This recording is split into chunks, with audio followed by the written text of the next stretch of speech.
Il y a quelque chose que personne ne t'a jamais appris à l'école. Pas dans ta famille non plus. Pas dans tes livres de développement personnel. Pas dans les discours de motivation que tu consommes le matin en te levant. Ce quelque chose, c'est la façon dont le pouvoir fonctionne vraiment. Pas le pouvoir des politiques. Pas le pouvoir des milliardaires. Le pouvoir dans ta vie quotidienne. Dans tes relations. Dans ton travail.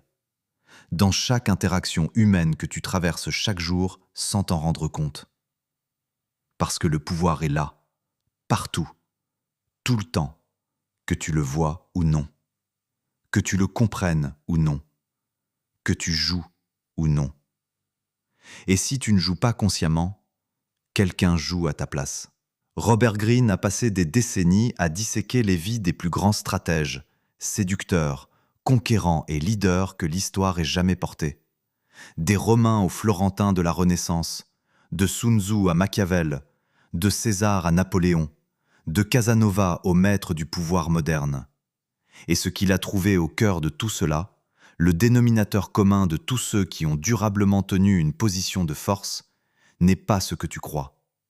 Ce n'est pas l'intelligence, ce n'est pas la force, ce n'est pas même le talent, c'est la lecture.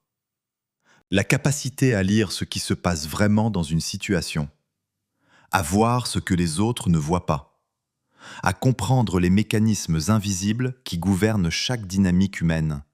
Cette vidéo est la première d'une série de 4.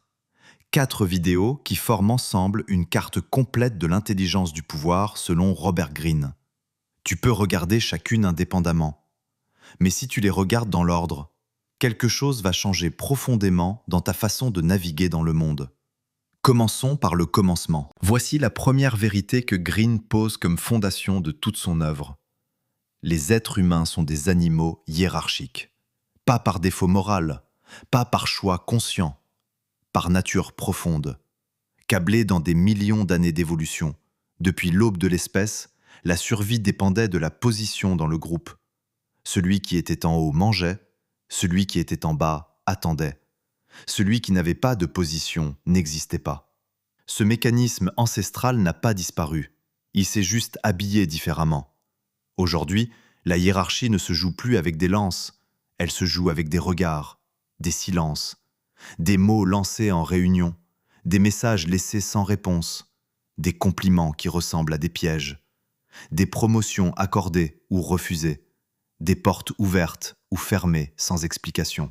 Et dans chacune de ces micro-interactions, souvent en quelques secondes, souvent sans un mot, une position se négocie, un statut se construit ou s'effondre, un rapport de force s'établit. La plupart des gens traversent ces moments en mode automatique. Ils réagissent, ils subissent, ils interprètent après coup, souvent mal, ce qui vient de se passer.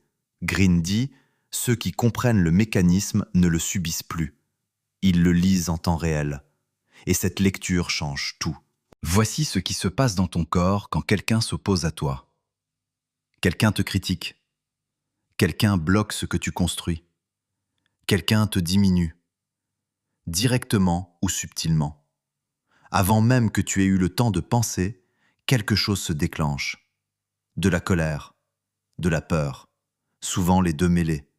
Une tension dans la poitrine, une accélération, une envie urgente de répondre, de te défendre, de reprendre un contrôle qui t'a semblé soudainement lui appartenir. Cette réaction est humaine, elle est ancienne, elle est là depuis toujours. Mais c'est elle, précisément elle, qui fait de toi une proie, pas l'adversaire. Ta réaction à l'adversaire. Sun Tzu l'avait compris il y a 25 siècles, dans l'art de la guerre. Ses réflexions les plus profondes ne portent pas sur la tactique, elles portent sur la maîtrise de soi. Celui qui décide de tes émotions t'a déjà vaincu avant même que la bataille commence. Marc Aurèle y revenait sans cesse dans ses écrits privés, ses carnets qu'il n'a jamais voulu montrer à personne. Entre ce qui arrive et ta réponse, il existe un espace. Et cet espace, c'est le pouvoir.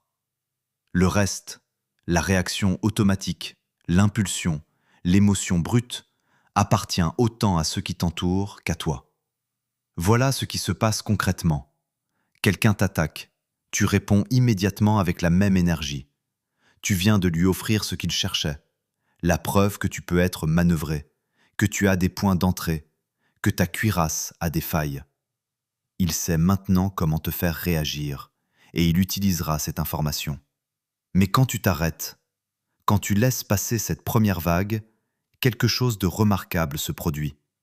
L'adversaire continue d'agir depuis ses automatismes. Il dévoile ses méthodes, il révèle ses intentions. Il te montre sans le vouloir exactement où il est fragile. Et là, pour la première fois, tu vois. Green a synthétisé des décennies d'observation en une structure simple et implacable. Toute dynamique de pouvoir repose sur 3 piliers fondamentaux. Premier pilier, la perception. La réalité ne compte pas autant que la façon dont les gens l'aperçoivent. Celui qui contrôle la perception contrôle les effets sociaux de cette perception. Et les effets sociaux sont réels, même si la perception qui les a créés était fausse. C'est pourquoi Green insiste, tu ne te bats jamais sur les faits, tu te bats sur les images. Et les images se construisent ou se détruisent dans les micro-moments que tu traverses chaque jour sans y prêter attention. Deuxième pilier, la réaction. Nous l'avons vu, tes émotions visibles sont le meilleur levier que tes adversaires aient contre toi. Non pas parce que ressentir est une faiblesse, mais parce que laisser tes émotions être visibles dans un contexte de pouvoir, c'est montrer ta carte maîtresse à quelqu'un qui joue contre toi. La maîtrise émotionnelle n'est pas de la froideur, c'est une forme d'intelligence stratégique. C'est choisir consciemment ce que tu montres et ce que tu gardes pour toi. Troisième pilier, la dépendance. C'est le plus profond, le plus difficile à voir en soi-même. Tant que tu as besoin de quelqu'un, de sa validation, de son approbation, de sa présence dans ta vie, il tient une corde qu'il peut tirer quand il veut. Il n'a même pas besoin de formuler la menace clairement. La simple idée que tu pourrais perdre quelque chose que tu veux est suffisante pour te maintenir dans une position de compliance silencieuse. Green formule cela avec une clarté absolue. Si tu n'as besoin de rien de quelqu'un, il ne peut rien contre toi, a dit Robert Greene. Ces 3 piliers, perception, réaction, dépendance, sont le carburant de tous ceux qui ont un jour essayé de te dominer ou de te diminuer. Comprendre ces 3 piliers est la base de tout ce qui suit dans cette série. Il y a un moment dans l'histoire qui illustre tout ce dont on vient de parler avec une clarté presque parfaite. En 1513, Niccolò Machiavel est arrêté, torturé, exilé. Il vient d'être destitué de son poste de secrétaire de la République florentine par les Médicis qui ont repris le pouvoir.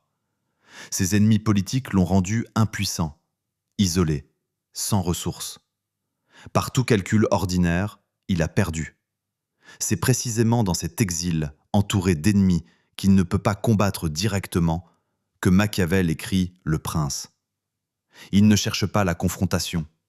Il utilise ses ennemis comme matière première de sa réflexion. Il les observe depuis son retrait forcé. Il analyse leurs mécanismes. Il comprend les lois du pouvoir, non pas malgré leur opposition, mais grâce à elles. Et il produit un texte qui traversera 5 siècles. Ses ennemis, en cherchant à l'anéantir, l'ont placé exactement là où il fallait qu'il soit pour créer ce qu'il allait créer. Ils l'ont rendu immortel. Green revient sur ce schéma encore et encore à travers l'histoire. Napoléon, César, Frédéric le Grand.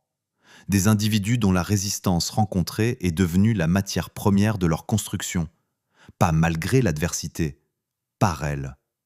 La leçon n'est pas de chercher les ennemis, c'est de comprendre que quand ils se présentent, et ils se présenteront, tu as le choix, les subir ou les utiliser.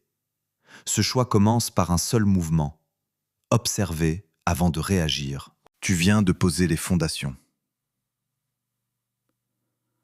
Tu comprends maintenant pourquoi le pouvoir est partout et pourquoi la plupart des gens le subissent sans le voir. Tu connais les 3 piliers.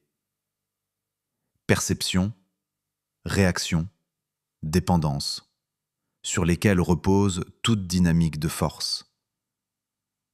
Et tu as vu comment l'adversité, bien lue, peut devenir la ressource la plus précieuse que tu aies jamais eue. Mais il reste une question fondamentale. Comment est-ce que tout cela se manifeste dans tes relations quotidiennes? Avec les gens qui t'ignorent alors que tu cours après eux? Avec ceux qui te respectent alors que tu n'as rien demandé? Avec ceux qui te cherchent alors que tu n'es plus là? C'est exactement ce que nous allons explorer dans la vidéo 2. Si tu regardes encore cette vidéo, cela signifie sûrement que son contenu te plaît. Pense à t'abonner. Ton soutien nous encouragera à produire plus de contenu similaire. Le pouvoir caché du détachement. La mécanique du désir et pourquoi les personnes les plus magnétiques ne cherchent jamais à l'être. À très bientôt.